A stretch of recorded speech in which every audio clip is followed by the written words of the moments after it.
So it's the end of October 2024, and yeah, another year's nearly gone. Another year of my life. Yeah, question is, am I living it fully? Yeah, I used to have this concern when I was younger.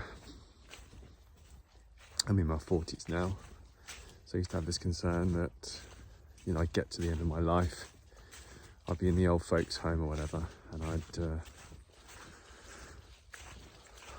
I'd ask myself the question, how did I get on? What did I do? Did I do everything that I wanted?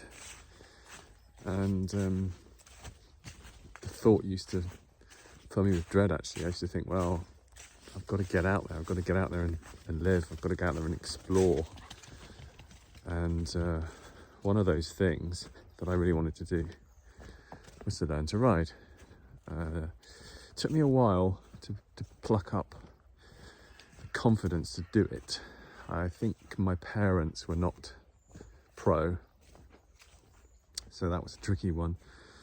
You know, they'd always basically drummed into me, you're not going to do this, you're not going to do this, this is dangerous. And you know, I was a good little boy. I did what I was told, and I mean, yeah, I was a bit rebellious, but ultimately I knew what the rules were, and the rules were, you don't get a motorbike because you're just going to kill yourself. Then of course I move into the world, get myself a job, I'm traveling by car, commuting, it's busy, getting up early, 5:30, getting on the motorway, getting on the M25, driving for an hour to work, get to work early to beat the traffic, but basically most days you'd be stuck in a traffic jam anyway. So this is around 2000, 2002, 2001, 2002. Anyway, I thought, well, maybe I can improve this whole scenario. So started to have a look, getting my license, spoke to some people, booked a week off, put aside, I think it was 500 quid at the time, and did a direct access course. Well, I did a CBT first, then did a direct access course. And yeah, passed it, no minor faults. It was yeah, very smooth, very good. It's probably, the course probably costing out £1,000 now. And you've got to be old enough to do it. So I think I was 24, 25 at the time. Yeah, 25. So yeah, it's if you're on the fence thinking, what do I do? Should I do this? Should I not? Then the answer is yes, you absolutely should.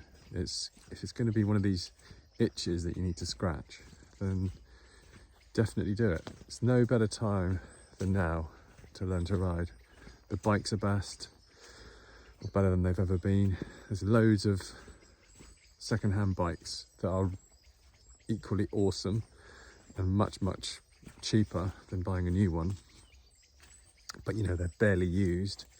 They might have, I don't know, 10,000 miles on the clock or something. So, you know, plenty of life left in them. Motorcycle gear is great. You can get heated gear, you've got Gore-Tex, you've got, yeah, all manner of leather, if that's your thing. You know, if you want to do track days and stuff. Yeah, track days is another thing. Track days are prolific, so you can get out there onto a closed circuit and practice your lean, practice your throttle, practice your braking. Push your limits in a controlled environment. And then when you go onto the roads, you'll be operating well within those limits. So yeah, that's recommended as well. But I would say to you, get yourself into a community, a group that's active, that has people who contribute.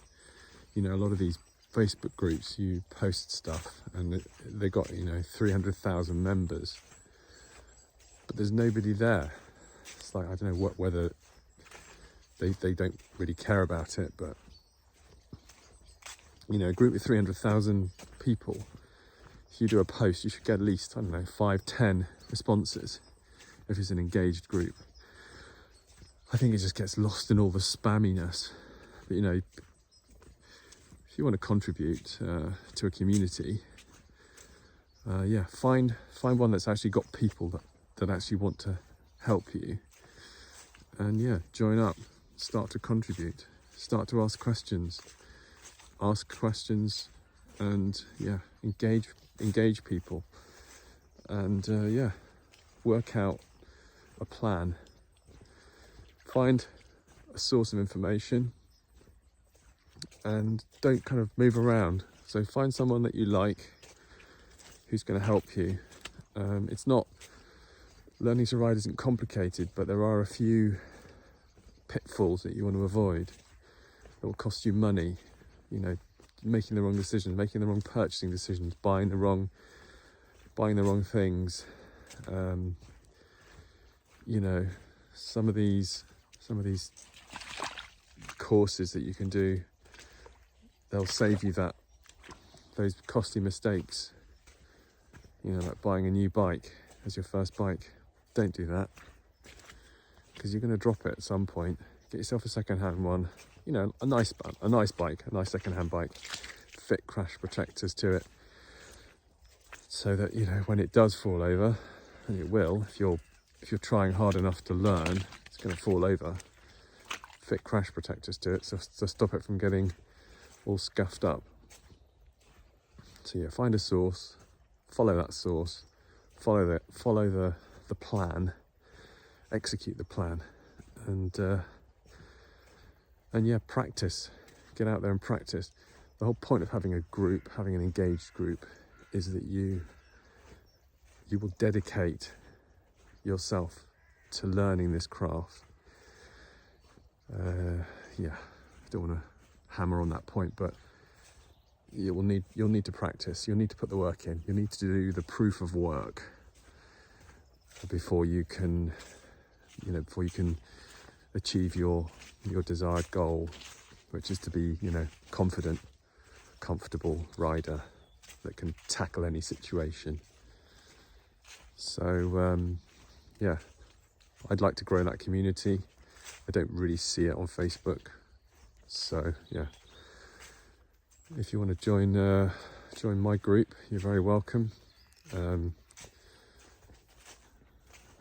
So yeah, just keep on, ask questions, find people you like the sound of, and people who can help you, people who are willing to help, people who give you value, and get engaged. You'll get out of this what you put in, and the more you put in, the more you'll get out. So my call to action today is definitely do it. Get some good material, learn the ropes, practice, and get in a group of people so you can be accountable, so you can do the work, the proof of work, to get to the destination that you need to get to. And if you've got any questions, feel free to drop them below, and I will help you. Anyway, have a good day. Cheers.